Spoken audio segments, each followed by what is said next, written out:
Ladies and gentlemen, today we're looking at a development that, in my analysis, marks one of the clearest public signals yet that the Canada-United States relationship as we have known it for the better part of a century is being deliberately, openly, and strategically rewritten. And the man holding the pen is not Donald Trump, it's Mark Carney. In today's analysis, let me break down exactly what happened in Toronto over the weekend, what Prime Minister Carney actually said, what he very pointedly did not say, and why I believe this short speech may end up being remembered as a turning point, not because of fireworks, not because of insults, but because of a single phrase delivered calmly that carries enormous strategic weight: reliance to resilience. Here is what we know, and here is what is confirmed by multiple sources. On Saturday, May 9th, 2026, Prime Minister Mark Carney took the stage at the Global Progress Action Summit in Toronto.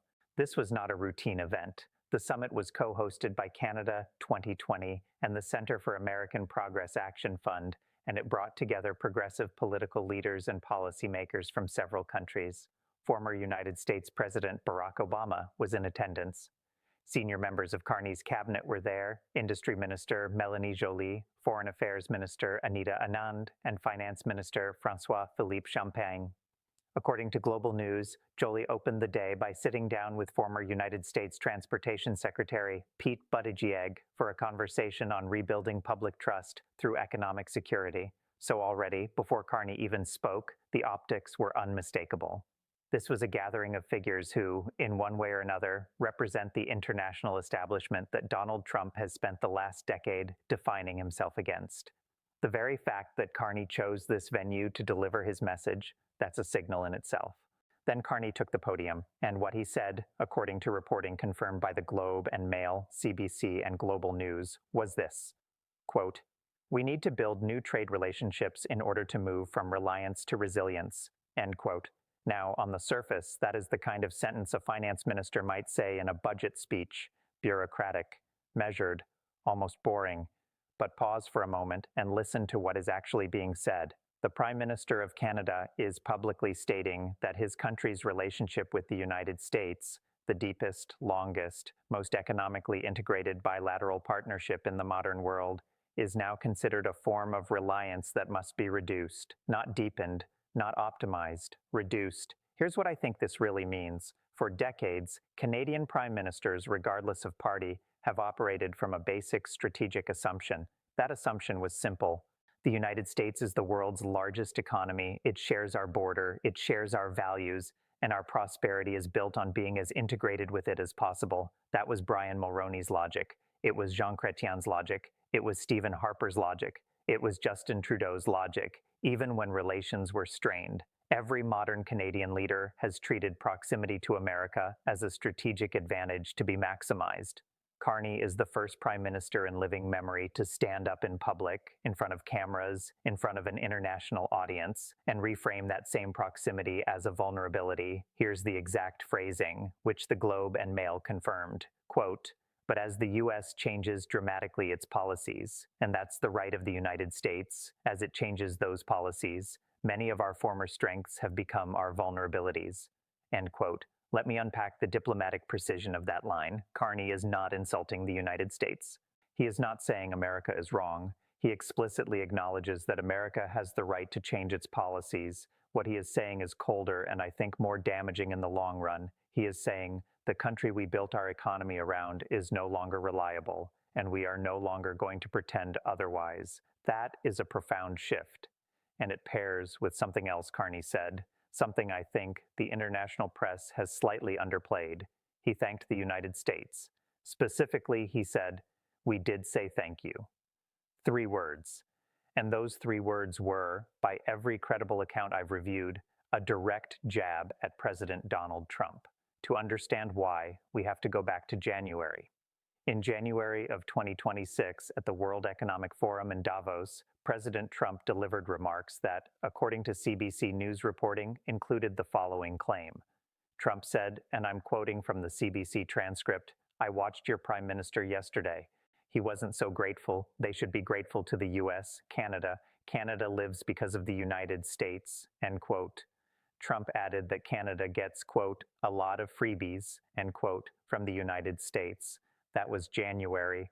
Carney was watching, Canadians were watching, and on Saturday, in Toronto, 4 months later, the Prime Minister of Canada calmly said, quote, "We did say thank you," end quote, and moved on to explain why his country is now diversifying away from the United States. In my analysis, this is one of the most quietly devastating political counterpunches I've seen a Canadian leader deliver to an American president in the modern era.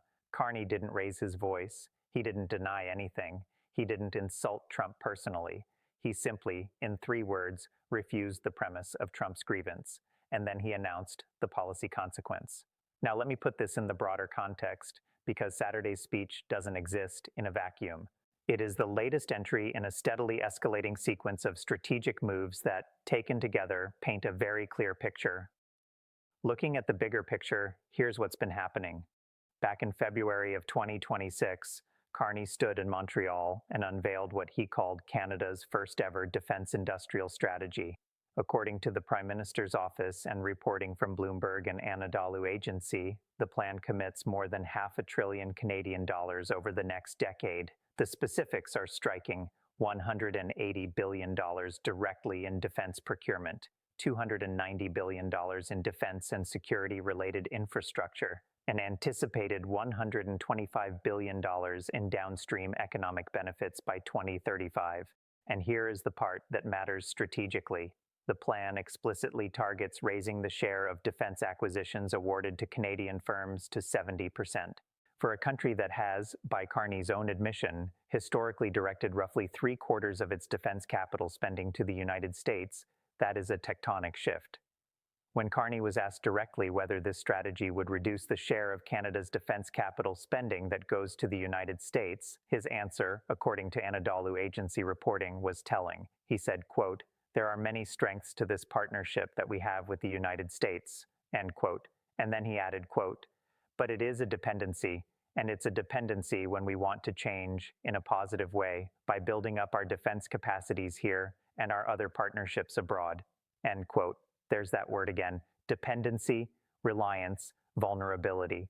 So when Carney stood up in Toronto on Saturday and said Canada needs to move from reliance to resilience, he was not floating a new idea. He was reinforcing a strategy his government has been executing in plain sight for months. And the trade context makes it even sharper. According to Wikipedia's documented timeline of the United States trade war with Canada and Mexico, which itself cites Reuters, CBC, NBC, and other primary sources, the current breakdown traces back to October 23, 2025. That's when President Trump announced on Truth Social that he was terminating all trade negotiations with Canada. The trigger, as reported by NBC News and CBC, was a television advertisement run by the Ontario government. That ad used audio from a 1987 radio address by President Ronald Reagan, in which Reagan warned about the long-term economic damage caused by tariffs. Now let that sink in. The reason the President of the United States gave for terminating trade negotiations with America's largest trading partner was that a Canadian province had aired an advertisement quoting Ronald Reagan, a Republican icon, warning about tariffs. That's the stated reason. Trump claimed in his post, according to NBC News, that the advertisement was, quote, "fraudulent and fake," end quote, and that it had been designed to interfere with a pending United States Supreme Court case on the legality of his reciprocal tariffs. What this means, in my analysis, is that the United States executive branch, by its own public statements, terminated negotiations not because of a substantive trade dispute, but because of a piece of speech, that is, by any historical standard, an extraordinary justification. Trade talks have since partially resumed. According to CBC News reporting from March 2026, Canada-United States Trade Minister Dominic LeBlanc traveled to Washington to meet his White House counterpart for the first formal face-to-face since the October cancellation. But the broader environment remains heavily strained. Canadian goods, as ABC News reported, currently face steep tariffs, though USMCA-compliant exports remain duty-free. Steel and aluminum face 50% sector-specific levies, and in February of 2026, the United States Supreme Court struck down the tariffs implemented under the International Emergency Economic Powers Act in Learning Resources versus Trump. The House of Representatives subsequently voted to repeal a separate set of tariffs on Canadian goods. So here is the strategic picture, all on the same canvas. The United States Supreme Court has ruled against some of Trump's tariffs. The United States House of Representatives has voted to repeal others. The Canadian government has resumed face-to-face trade talks. And yet, in the middle of all that, Carney is publicly accelerating a $500 billion pivot away from the American defense industry, and now publicly framing the entire bilateral relationship as a reliance that must become resilience. My analysis suggests Carney is doing something quite sophisticated here. He is hedging. He is not slamming the door on the United States. In fact, in the very same Toronto speech, according to BNN, Bloomberg, and CP24 reporting, Carney said, quote, "Canada remains open to deeper integration, including options for Fortress North America in certain sectors. And to be clear, those offers are on the table," end quote. So on one hand, Carney is saying to American negotiators, we are open, we are serious, we are willing to deepen integration in specific sectors. On the other hand, he is publicly building the institutional, industrial, and rhetorical infrastructure for a Canada that does not need the United States as much as it once did. Both messages, simultaneously, both real. In diplomacy, this is what a strong hand looks like. You negotiate from a position where the deal is good, but the alternative is also viable. You make it clear that you would prefer cooperation, but that you are not desperate for it. And here's where Donald Trump has, in my view, miscalculated. Trump's signature negotiating style is built on the assumption that the other side is more dependent on the United States than the United States is on them. With many smaller countries, that's a defensible assumption. With Canada, historically, it was a defensible assumption too. But Carney is now actively, publicly, and expensively working to make that assumption less true. Every dollar of that $500 billion defense plan that goes to a Canadian firm instead of an American one is a dollar that erodes the leverage Trump thought he had. It's possible that this is exactly the outcome Trump wants. One scenario could be that the White House is genuinely indifferent to Canada moving on, calculating that the American economy is large enough to absorb any short-term cost, while the political benefit of looking tough on trade plays well with the president's base. That is one reading.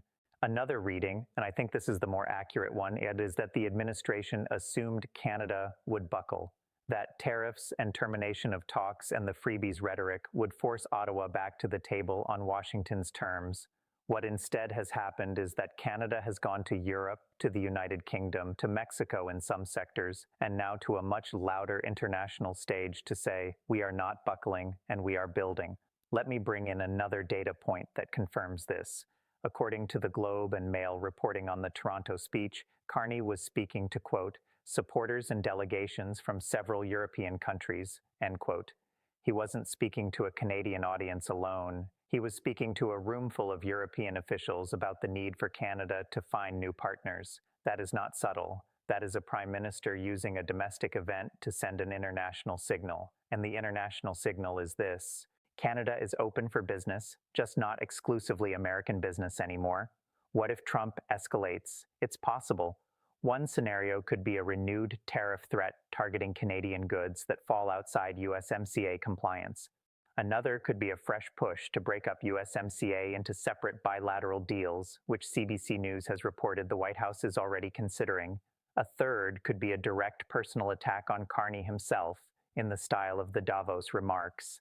But here is the asymmetry to keep in mind. Every escalation now lands in a different political environment than it did a year ago. The Supreme Court has narrowed Trump's tariff authority, the House has voted against his Canadian tariffs, and Carney now has a domestic political mandate, multiple international partnerships in motion, and a $500 billion industrial strategy backing his rhetoric. He is, in plain language, harder to bully than Canada has been in a very long time. There is, of course, a historical parallel worth noting. In 1971, when President Richard Nixon imposed a 10% import surcharge that hit Canada hard, Prime Minister Pierre Trudeau responded with what became known as the third option, a deliberate strategy to diversify Canada's economic and political relationships away from sole dependence on the United States. It was partially successful, partially not, and historians still debate its legacy. But the strategic instinct was the same one Carney is articulating now. The difference, in my analysis, is that Carney is doing it with more institutional muscle, more international coordination, and crucially, in a much more multipolar world than Pierre Trudeau ever operated in. The Europe of 1971 was still rebuilding. The Europe of 2026 is a major economic bloc actively looking for non-American partners. Asia is in a completely different position. The opportunity space for Canadian diversification today is genuinely larger than it has ever been.